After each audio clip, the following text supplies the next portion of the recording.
ಓಕೆನಾ? ಹಾಂ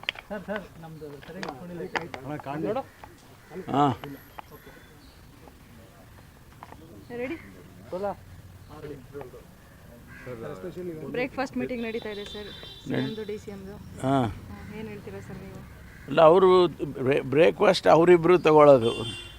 ನಮ್ಮನ್ನೇನೇನು ಹೇಳ್ತೀರಾ ಅಂದರೆ ನಮಗೆ ಬ್ರೇಕ್ಫಾಸ್ಟು ಇಲ್ಲ, ಏನೂ ಇಲ್ಲ. ಅವರು ನಮ್ಮನ್ನೇನು ಕರೆದಿಲ್ಲ. ಹೈಕಮಾಂಡ್ ಸೂಚನೆ ಮೇರೆಗೆ ಮಾಡ್ತಾ ಇರೋವಂಥದ್ದು. ಹೈಕಮಾಂಡ್ ಸೂಚನೆಗೆ ಮಾಡ್ತಾ ಪರಸ್ಪರ ಈಗೇನು ಬ್ರೇಕ್ಫಾಸ್ಟ್ ಮಾಡೋದ್ರಲ್ಲಿ ಏನು ಮಹತ್ವ ಇದೆ? ಇರೋ ಗೊಂದಲ ಎಲ್ಲ ಕ್ಲಿಯರ್ ಆಗಿದೆ. ಅಲ್ಲ, ಈಗ ದಿನನಿತ್ಯ ಅವ್ರ ಜೊತೆಯಲ್ಲಿ ಕಾರ್ಯಕ್ರಮಗಳು ಮಾಡ್ತೀವಿ, ಕ್ಯಾಬಿನೆಟ್ನಲ್ಲಿ ಜೊತೆಯಲ್ಲಿ ಇದ್ವಿ, ನಾವೆಲ್ಲ ಒಟ್ಟಿಗೆ ಇದ್ದೀವಪ್ಪ. ಏನು ಮಹತ್ವ ಏನಿದೆ ಅಂತ ಇವತ್ತಿನ ಮೀಟಿಂಗ್ನಲ್ಲಿ ಖಾತೆಗಳ ಹಂಚಿಕೆ ಆಗ್ಬೋದು ಅದು ನೀವು ಸ್ಪೆಕ್ಯುಲೇಟ್ ಮಾಡ್ತೀರಾ, ಗೊತ್ತಾಯ್ತಾ? ಅದು ಅಂಥ ಬೆಳವಣಿಗೆಗಳು ನಮಗೇನು ಕಾಣಿಸ್ತಾ ಇಲ್ಲ. ಅದೇನಾರು ಇದ್ದರೆ ಗೊಂದಲ ಬಗೆಹರಿಸ್ಕೊಂಡು ಬನ್ನಿ ಅನ್ನುವಂತಹ ಸೂಚನೆಯನ್ನು ಹೈಕಮಾಂಡ್ ಇರ್ಬೋದು. ಯಾಕೆಂದರೆ ಗೊಂದಲ ಇರಬಾರ್ದು ಅಂತ ಎಲ್ಲರಿಗೂ ಇಚ್ಛೆ ಇದೆ.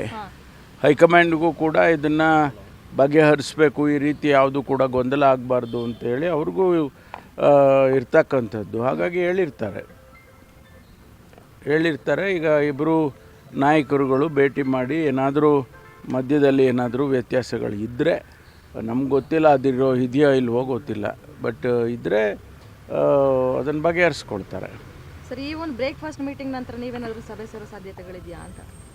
ನಾವು ಸೇರ್ತಾನೆ ಇರ್ತೀವಲ್ಲ. ಇವತ್ತು ನಾವು ಊಟಕ್ಕೆ ಸೇರ್ತೀವಿ, ನಾವು ತಿಂಡಿಗೆ ಸೇರ್ತೀವಿ. ಅದೇನು ದೊಡ್ಡ ವಿಚಾರ ಅಂತ ಹೇಳಿ ನನಗೇನು ಅನಿಸೋದಿಲ್ಲ. ನಾವು ಅವಾಗವಾಗ ಸೇರ್ತಾ ಇರ್ತೀವಿ. ಸರ್, ಈಗ ಕಳೆದ ಒಂದು ವಾರದಿಂದ ಬೆಳವಣಿಗೆಗಳನ್ನು ನೋಡಿದರೆ ಇವತ್ತು ಬ್ರೇಕ್ಫಾಸ್ಟ್ ಮೀಟಿಂಗ್ ಭಾಳ ಮಹತ್ವವನ್ನು ಪಡೆದುಕೊಂಡಿದೆ ಅನ್ನೋದು. ಯಾಕಂದರೆ ಇಷ್ಟು ದಿನ ಗೊಂದಲಗಳಿಗೆ ಇವತ್ತು ತೆರೆ ಬೀಳುತ್ತೆ. ಬ್ರೇಕ್ಫಾಸ್ಟ್ ಮೀಟಿಂಗ್ ಭಾಳ ಒಳ್ಳೆಯದು, ಒಳ್ಳೆ ಬೆಳವಣಿಗೆ. ತೆರೆ ಬಿದ್ದರೆ ಭಾಳ ಒಳ್ಳೇದಲ್ವಾ? ಡೆಲ್ಲಿಗೆ ಹೋಗ್ತೀರಿ ಅಂತ ಸರ್ ನಿಮ್ಮ ನೇತೃತ್ವದಲ್ಲಿ ನಾವು ಹೋಗ್ತೀವಿ ಅಂತ ಎಲ್ಲೂ ಹೇಳಿಲ್ಲಲ್ಲ. ಹೇಳಿದ್ವಾ? ಇವತ್ತು ಎಲ್ಲ ಹೇಳಿದ್ದೀವ? ಸಾಧ್ಯತೆಗಳು ನಾವು ಯಾರಾದರೂ ಹೇಳಿದ್ದೀವ? ಹೋಗ್ತಿದ್ದೀರ ನಿಮ್ಮ ನೇತೃತ್ವ? ಅಲ್ಲಪ್ಪ, ನೀವೇ ಹೇಳ್ತೀರಾ ನೀವು ಹೋಗ್ತಿದ್ದೀರಾ ಅಂತ. ನಾವೆಲ್ಲೂ ಹೇಳಿಲ್ಲ.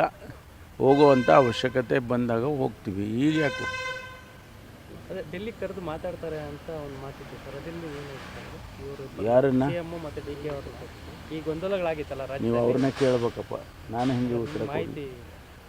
Thank you. Thank you.